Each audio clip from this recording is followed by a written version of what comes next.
इंसान हूँ तो जो मन करे वो पूछ लीजिए। पढ़ने की कोई उम्र होती है क्या? मैंने तो समय पे पढ़ाई पूरी कर ली। इसके स्टूडेंट को लेने की ज़रूरत नहीं है यूपीएससी में। और ये बात मोदी जी को नहीं लगी थी, ये बात मनमोहन सिंह जी को लगी थी।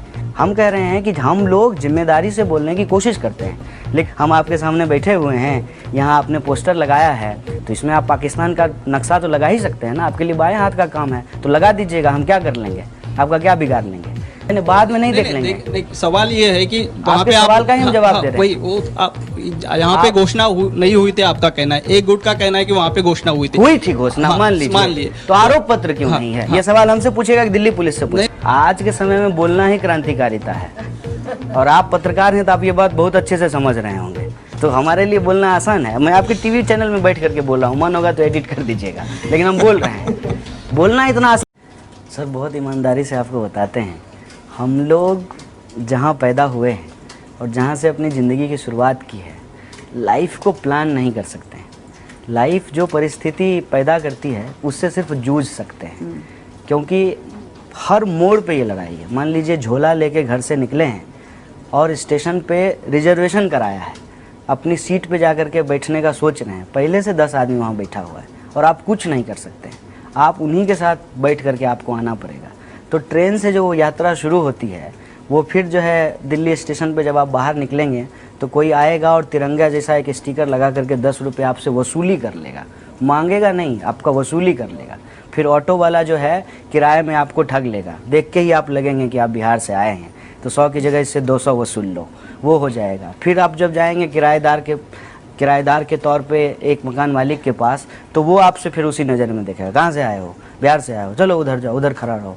मतलब पैसा हम ही दे रहे हैं, हमारे पैसे से वो जिएगा, उसके बाल बच्चे शौक मौज हमारे पैसे से करेंगे, लेकिन एहसान ऐसे जताएंगे जैसे वो हमारे ऊपर कोई उपकार कर रहे हों। तो ये ज़िंदगी से जूझने की आदत सी हो गई है। जेएनयू भी नहीं सोचे थे कि कभी जेएनयू पहुँचेंगे, जीवन की परिस्थितियाँ जो है वो जेएनयू पहुँचा दी। और जेएनयू जब पहुँचे तो थोड़ा रिलैक्स हो गए थे कि चलो देश की बेस्ट यूनिवर्सिटी में एडमिशन हो गया है, आराम से पीएचडी करेंगे, पीएचडी करने के बाद जो है बाहर तो नौकरी पड़ी हुई है, जा कर के नौकरी ले लेंगे। लेकिन समय बीतता गया और ये एहसास हो गया कि ये मामला इतना आसान लेकिन नौकरी मतलब उस वक्त जब बिहार से निकले थे तो यूपीएससी करने आए थे। अच्छा, यूपीएससी करने आए थे और उसके लिए हमने बड़ी तैयारी की थी। एन मौके पे सरकार को लगा कि सोशल साइंस के स्टूडेंट को लेने की ज़रूरत नहीं है यूपीएससी में, और ये बात मोदी जी को नहीं लगी थी, ये बात मनमोहन सिंह जी को लगी थी। इसीलिए हमने कहा कि सरकार किसी की भी रही हो, जब हमारे साथ गलत हुआ तो हम चिल्लाए, उस वक्त भी चिल्लाए हमने। तो जो हमने पढ़ाई की थी यूपीएससी के दौरान ऑप्शनल के लिए, उसी बेसिस पे हमको लगा कि हमको एकेडमिक्स की तरफ जाना चाहिए। Then I have decided to give the entrance exam of appear in the entrance exam of JNU. और हम एंट्रेंस एग्ज़ाम दिए और जो पढ़ा हुआ था उसकी बेसिस पे टॉप कर गए और एडमिशन हो गया। और एडमिशन हो गया तो यही सपना था कि पीएचडी कंप्लीट करने के बाद किसी यूनिवर्सिटी को ज्वाइन करेंगे और पढ़ाएंगे। लेकिन इसी बीच में जो यूनिवर्सिटी में होता था तो उसमें जो हमारे सवाल थे उन सवालों को लेकर के हम भी प्रोटेस्ट में शामिल होते थे। शामिल होते होते पॉलिटिकल कॉन्शियसनेस बनते बनते वहाँ के लोगों को पसंद आया, चुनाव लड़े, प्रेसिडेंट बना दिया। प्रेसिडेंट बन गए तो मोदी जी को अच्छा दिन लाने का सवाल भूल करके हमको लगा कि इन स्टूडेंट्स को जेल में डालना ज़्यादा ज़रूरी है, तो उठा करके जेल में डाल दिए। जेल से बाहर निकल करके आए तो वो लोग सोचे होंगे कि डर जाएगा, घबरा जाएगा, अपना जो है माफ़ी मांग लेगा, चुप हो जाएगा। ये तो सीखे ही नहीं है, माफ़ी कहाँ से मांग लेंगे? जो किए ही नहीं है वो बात स्वीकार कैसे कर लेंगे? तो हमने अपना पोजीशन रख दिया। तो बीजेपी के लोग कहने लगे कि हम लोग कांग्रेस के कहने पे बोल रहे थे। तो हम ये सवाल पूछते हैं कि जब कांग्रेस के खिलाफ बोल रहे थे तब क्या आपके कहने पे बोल रहे थे? तब भी तो अपने कॉन्शियसनेस से बोल रहे थे। तो जो कॉन्शियसनेस हमको मिला है वो हमारी एजुकेशन की वजह से मिला है, और वो एजुकेशन हम जनता के टैक्स के पैसे से हासिल किए हैं। तो आप जिसके चंदे पे जीते हैं आप उसके लिए पॉलिसी बनाते हैं, हम जिनके टैक्स के पैसे पे जिए हैं हम उनके सवालों को लेकर के लड़ते हैं। इतनी सी बात है। वो इसको राजनीति कहते हैं, हम इसको अपने हक की लड़ाई कहते हैं। यही अंतर है कि बिना सोचे समझे किसी व्यक्ति के ऊपर एक एलिगेशन लगा दिया जाता है। और ये बात कोई ऐसा नहीं है कि कोई साधारण व्यक्ति ने बोल दिया, देश के गृह मंत्री ने बोल दिया कि हाफिज़ सईद से इन लोगों का रिश्ता है। अब मान लीजिए कि उनकी बात सही है एक मिनट के लिए, अगर मेरा रिश्ता हाफिज़ सईद से है तो आप मुझे खुला कैसे छोड़ दिए हैं? उल्टे आप हमको पुलिस सिक्योरिटी दे करके पूरा देश में घुमा रहे हैं। लालू प्रसाद यादव आपका विरोध कर रहे थे तो वो जेल में हैं, और कन्हैया कुमार बाहर कैसे घूम रहे हैं, पुलिस सिक्योरिटी कैसे उनको मिल रहा है। और यदि ऐसा नहीं है, हाफिज़ सईद से मेरा रिश्ता नहीं है, तो आपने किस आधार पे ये बात कही? आपको देश से माफ़ी मांगना चाहिए, आपको ये बात नहीं बोलनी चाहिए। मेरा नाम मैंने बार बार कहा है, मेरा नाम अगर कन्हैया अंबानी होता तो मेरे ऊपर ये आरोप नहीं लगता, क्योंकि मैं एक ऐसे परिवार से ताल्लुक़ रखता हूँ जिसके बारे में आप कुछ भी कभी भी बोल दीजिए। जो कमज़ोर व्यक्ति है उसके ऊपर आप कोई भी आरोप मत दीजिए, आपको पता है कि वो कुछ कर नहीं पाएगा। लेकिन मेरा ये मानना है कि इस देश में कमज़ोरों की संख्या ज़्यादा है। जिस दिन हम कमज़ोरों को इकट्ठा कर लेंगे उस दिन इनकी ताकत ख़त्म हो जाएगी और हमारी ताकत आ जाएगी। पूरा का पूरा जेएनयू के ऊपर जो एलिगेशन है उसके पीछे एक क्लास कॉन्शियसनेस काम कर रहा है। जेएनयू एक ऐसी यूनिवर्सिटी है जहां आज भी 120 रुपये में पढ़ाई होती है। अब 120 रुपये में यदि कहीं पढ़ाई होगी तो ऑब्वियसली इस देश का कोई भी कमज़ोर व्यक्ति जा करके वहाँ पढ़ाई कर सकता है और अपनी मेरिट से वहाँ का एंट्रेंस एग्जामिनेशन पास करके वहाँ एडमिशन ले सकता है। मैंने भी एंट्रेंस एग्ज़ाम दिया और एंट्रेंस एग्जामिनेशन में मैंने टॉप किया था, पूरे ऑल इंडिया में मेरा रैंक 1 था, तब जा कर के मेरा वहाँ पे एडमिशन हुआ और हमने ईमानदारी से अपनी पढ़ाई की, हमने एमफिल कंप्लीट किया और आज मैंने अपनी पीएचडी भी कंप्लीट कर ली है। लेकिन ये जो कमज़ोर लोग आकर के पढ़ लें, जो समाज के दबे कुचले लोग हैं वो आकर के पढ़ लें, तो आखिर होटल में प्लेट कौन धोएगा, रिक्शा कौन खींचेगा? ये क्लास कॉन्शियसनेस तो हमेशा होता है। ये महाभारत के काल में भी था कि द्रोणाचार्य ने एकलव्य को शिक्षा देने से क्यों मना किया? क्यों जो है अर्जुन को वो धनुष सिखाएंगे और एकलव्य को नहीं सिखाएंगे? और एकलव्य यदि अपने दम पे सीख लेगा तो उसका अंगूठा काट लेंगे। तो ये तो प्रोसेस चलता है। देश में पहली बार जब एजुकेशन बिल लाया गया बिहार असेंबली में, तो हमारे यहाँ के एक महाराज थे, दरभंगा महाराज, उन्होंने कहा कि ये आप क्या कह रहे हैं कि सबको शिक्षा देंगे, सब स्कूल जाएगा तो हमारी खेत में बकरी कौन चराएगा? ये ऑफिशियल स्टेटमेंट है, रिकॉर्डेड डॉक्यूमेंट है ये। तो आज पब्लिक फंडेड एजुकेशन के ऊपर जो अटैक है वो अटैक इसलिए है ताकि सबसे पहले तो उसका लैंड जो है वो कैप्चर किया जा सके।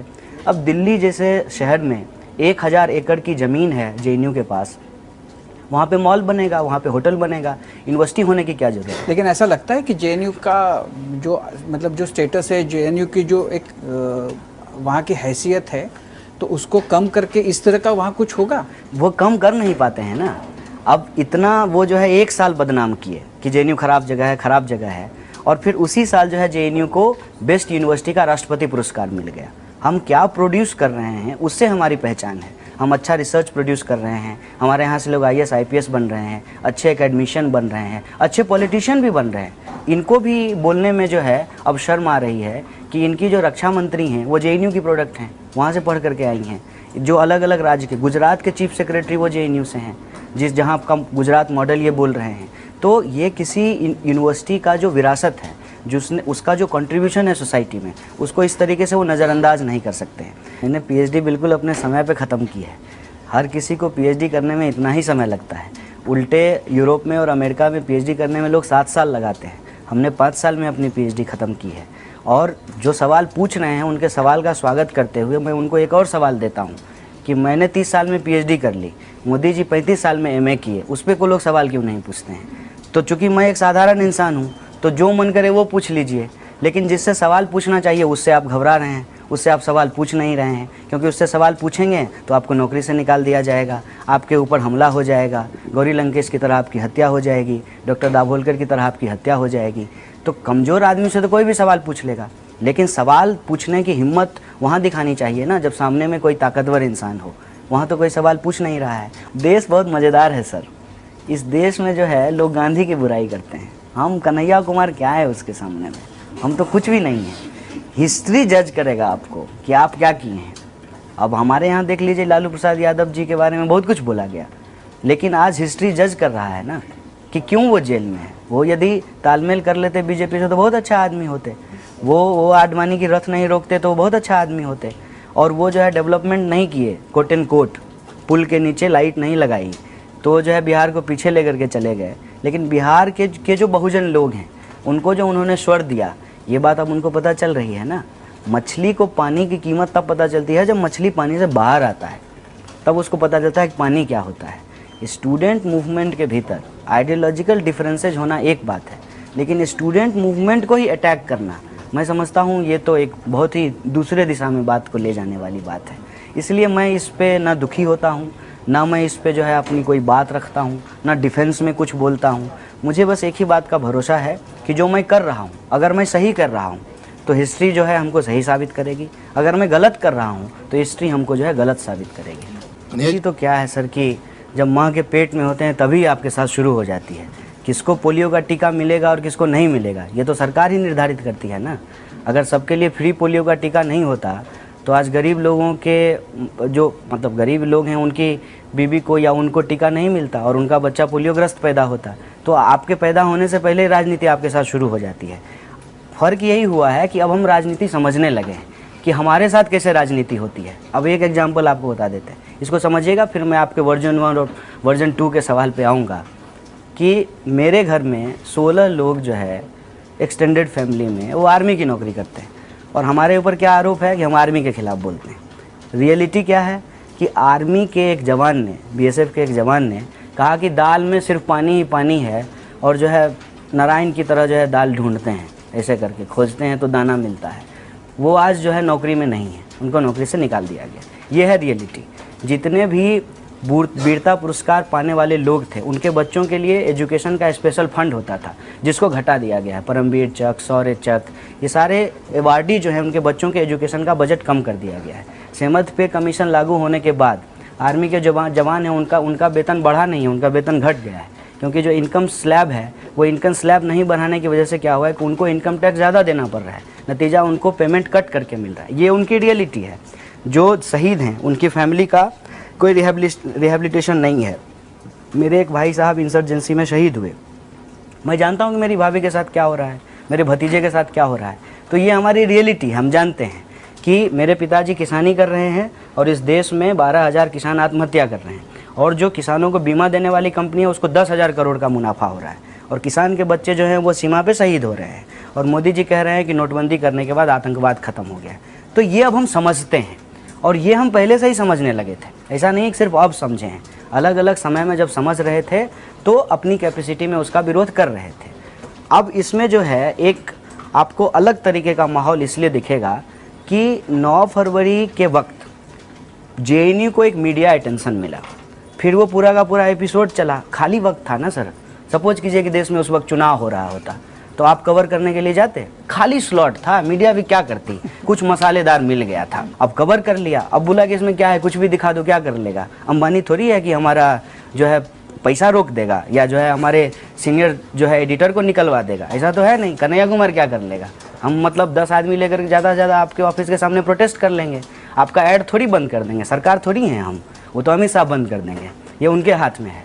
ये जो मॉनिटरिंग है उसमें हम कमज़ोर लोग हैं, कुछ जवाब तो दे नहीं सकते हैं। मसाला बहुत अच्छा है, नेशनलिज्म बिक रहा है ना, देश के नाम पे लोग कजारिया टाइल खरीदेंगे, देश की मिट्टी से बना है, पता नहीं बाकी टाइल जो है किस मिट्टी से बनता है, आप देखिए ना।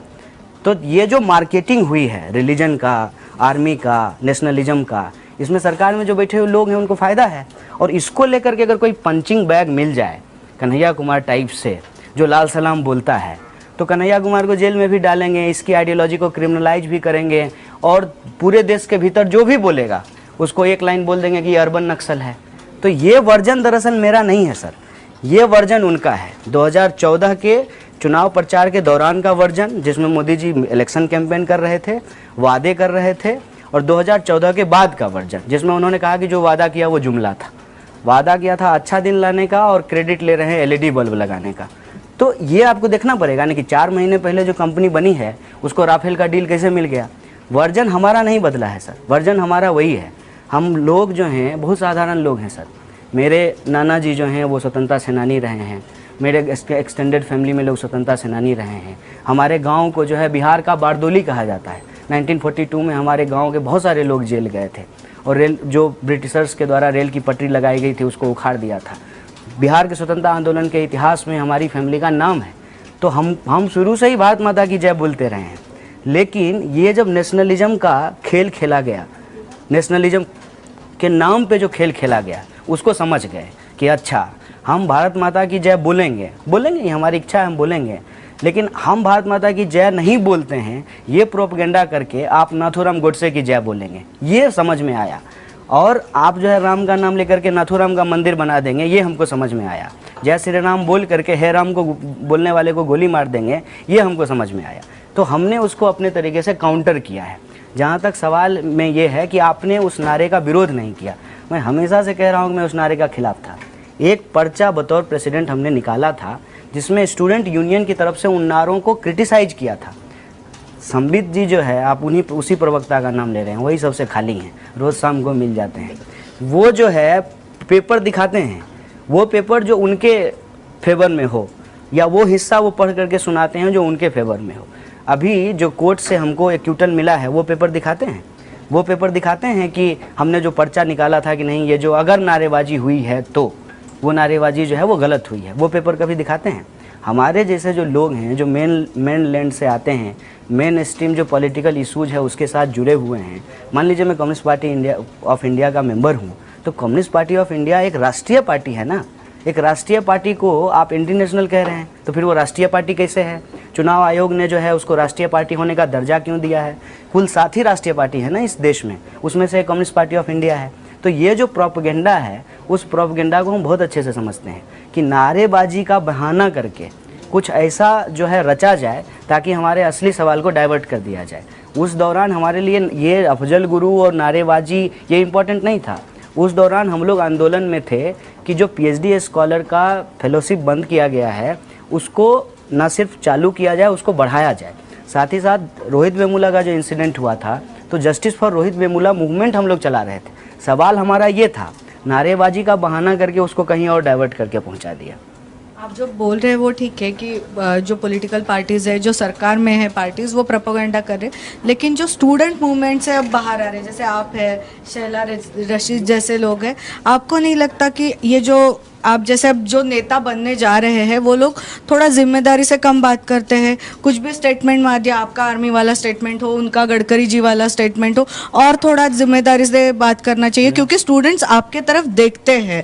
ट्वीट डाल दिया, कुछ बोल दिए, ये नहीं होना चाहिए। नहीं, देखिए, मैं तो कोशिश करता हूँ कि मैं जिम्मेदारी से ही बात करूँ, लेकिन आपको वो जिम्मेदारी पूर्ण बात पहुँची है कि नहीं पहुँची है हमको नहीं मालूम। आपको पता है कि इस देश में अभी फेक न्यूज़ की क्या हालत है। तस्वीर हमारी होगी, स्टेटमेंट किसी और का होगा, और ये सब टेम्पलेट बना करके चल रहा है। तरह तरह के जो है फेक न्यूज़ हैं, कुछ भी चला देते हैं। कौन सा आपको वायरल सच, ये आप ही लोगों का जो है वो प्रचार है ना। जब कहा गया कि हम 11 बार फेल हो गए हैं, और ये कहने वाले जो है कोई साधारण व्यक्ति नहीं है, तथाकथित सेलिब्रिटी हैं, उन्होंने ये बात कह दी। अब बताइए कोई पीएचडी में 11 बार कैसे फेल कर देगा? आप जो कह रहे हैं कि हमने आर्मी के खिलाफ बोला है, ये पूरी तरह से प्रोपेगेंडा है, और आपको इसको जज करना चाहिए। अगर हम आर्मी के खिलाफ कुछ बोलते तो हम जेल में होते।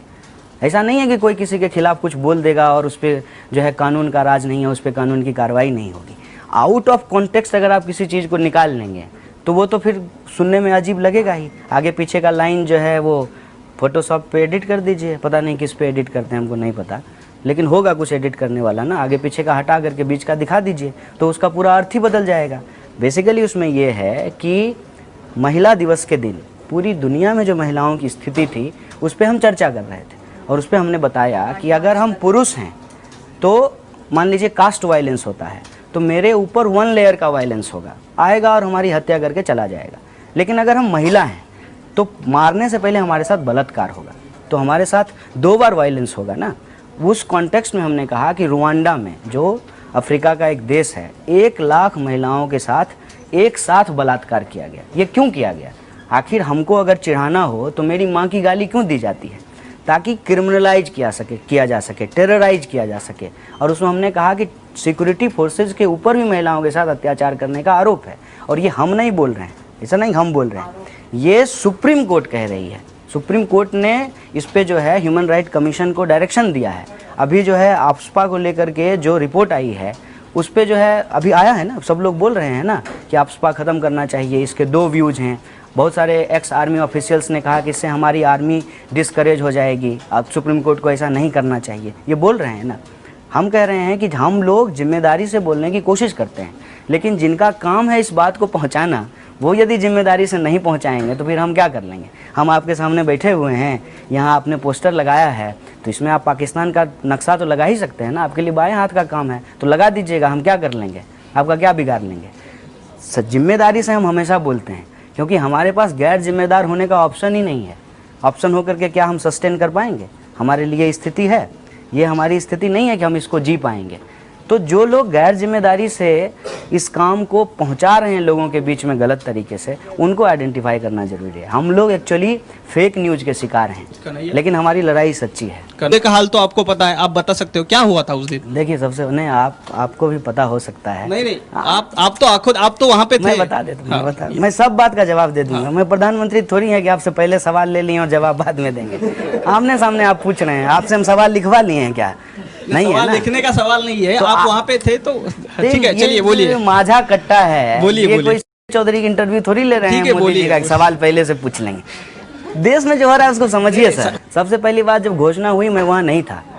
एक भी एविडेंस होता, मैं आपको बता रहा हूँ कि जब घोषणा हो रही हो और मैं वहाँ होता तो मैं जेल में होता, क्योंकि मेरे ऊपर जो आरोप आप लगा। कहाँ थे उस वक्त? कहाँ थे? मैं अपने हॉस्टल में था। हाँ। जब 2 ग्रुप में लड़ाई हुई, हाँ। सिक्योरिटी फोर्सेस के बाद वो हो चुका है। जिस घोषणा की आप बात कह रहे हैं, अगर वो हुआ है तो हुआ है कि नहीं आपको पता वो है? नहीं, अगर वो हुआ होता, इसको भी मैं आपको मालूम है कि आप तो हॉस्टल में थे, हॉस्टल और आप मैदान में कि कितना अंतर था दोनों में? इसके 2 किलोमीटर का अंतर 2 है में, साहब। तो आप वहाँ पे नहीं थे? मैं वहाँ पे नहीं था। हाँ। 1000 एकड़ की यूनिवर्सिटी है। हाँ।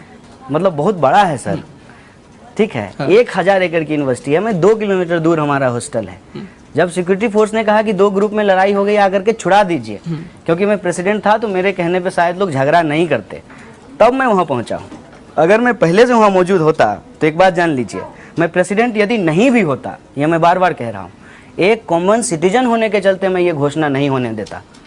ये गलत बात है। लेकिन ऐसी घोषणाएं दी गई थी क्या? मतलब देखिए, इसको लेकर के 2 ओपिनियन है। एबीवीपी के लोग आज भी कह रहे हैं कि वो घोषणा दी गई, और जो लोग ऑर्गेनाइजर जिनको कहा जाता है, उन्होंने कहा कि हमने ये घोषणा नहीं दी कभी भी। लेकिन अभी जो करंट स्टेटस है, तो पुलिस इस पर चार्जशीट करती, कोई चार्जशीट नहीं है इस पर। मेरी बात आप समझ रहे हैं? तो मुझे तो यही वाला वर्जन सही लगेगा ना, कि घोषणा नहीं दी गई। अगर घोषणा दी भी गई है, 1 मिनट के लिए मान लीजिए, तो आप होंगे तब तो कुछ करेंगे, और इसमें प्रेसिडेंट होने या नहीं होने का सवाल नहीं है। आप इसको ऐसे मत समझिए कि गांव में चोरी हो गई और मुखिया को जेल में डाल देंगे, ऐसा नहीं है। अगर मैं कॉमन सिटीजन भी होता तब भी मैं उसमें इंटरवीन करता, लेकिन मैंने बतौर प्रेसिडेंट भी इंटरवीन किया। जब मेरे ऊपर यूनिवर्सिटी ने 10,000 का फाइन किया था, तो यूनिवर्सिटी ने यही लिखा कि आप ड्यूटी बाउंड नहीं थे। ठीक है, तो हमने कहा कि हम ड्यूटी बाउंड नहीं थे, तो आप ड्यूटी बाउंड थे वाइस चांसलर साहब, देश के प्रधानमंत्री ड्यूटी बाउंड थे। अगर वो आपका जुरिडिक्शन है और आपके जुरिडिक्शन में कुछ हो रहा है, तो बतौर स्टूडेंट रिप्रेजेंटेटिव आप कह रहे हैं कि हम ड्यूटी बाउंड नहीं थे, तो फिर जो सीएम और पीएम है वो भी रिप्रेजेंटेटिव हैं और वो भी ड्यूटी बाउंड नहीं थे। गृह मंत्री भी ड्यूटी बाउंड नहीं थे, क्योंकि लॉ एंड ऑर्डर देखना उनका काम है। रिस्पॉन्सिबिलिटी आप उसके ऊपर डाल देते हैं। वो होता है ना कि अभी देखिए, जो है नीरव मोदी पैसा लेके भाग गए, बड़ा मछली को नहीं पकड़ा। नीरव मोदी का बाद में देख लेंगे। नहीं, बाद में नहीं देख लेंगे। नहीं, सवाल ये है कि वहाँ पे सवाल का ही हम जवाब दे रहे हैं। वही वो आप यहाँ पे घोषणा नहीं हुई थी, आपका कहना है। एक गुट का कहना है कि वहाँ पे घोषणा हुई थी घोषणा, हाँ, मान लीजिए, तो आरोप पत्र क्यों नहीं है? ये सवाल हमसे पूछेगा कि दिल्ली पुलिस से पूछेगा? नहीं, आप अगर वहाँ पे घोषणा हुई है तो आप उसका निषेध करते हैं, और आप जो अफजल गुरु के कर चुके हैं। हाँ, अफजल गुरु के समर्थन में जो घोषणाबाजी हुई थी, तो उसका भी आप जाहिर निषेध करते हैं? भाई, निषेध करते हैं तभी तो। ये शुरू से हमारा पोजीशन है कि हमको अगर घोषणा देना होगा तो हम घोषणा रोहित वेमुला के लिए देंगे, अफजल गुरु के लिए क्यों देंगे? ये बात तो पता चल गया है ना आपको। ये बात तो हमने बता दी है आपको कि हमने उस पर जो है यूनियन का पोजीशन लिख करके उसी वक्त ला दिया था। ये बात तो 10 तारीख को ही हो गई, मेरी अरेस्टिंग तो 12 तारीख को हुई है, 2 दिन बाद। इस बात को आपको समझना पड़ेगा ना कि नीरव मोदी का मैं उदाहरण क्यों ले रहा हूँ, कि उसमें जो है जो डायरेक्टर हैं पीएनबी के, उनको नहीं पकड़े हैं, कलर को आप पकड़ लिए हैं। कलर का हिम्मत है कि बिना ऊपर के ऑफिशियल का जो है कहे हुए जो है वो पैसा दे देगा? आप रिपोर्ट लिख देंगे इनसे पूछे हुए, कर सकते हैं ये काम? अरे समझिए सर, आप मैंने सिस्टम को, बात नहीं है। बोलना भी आज के समय में एक क्रांतिकारी काम हो गया।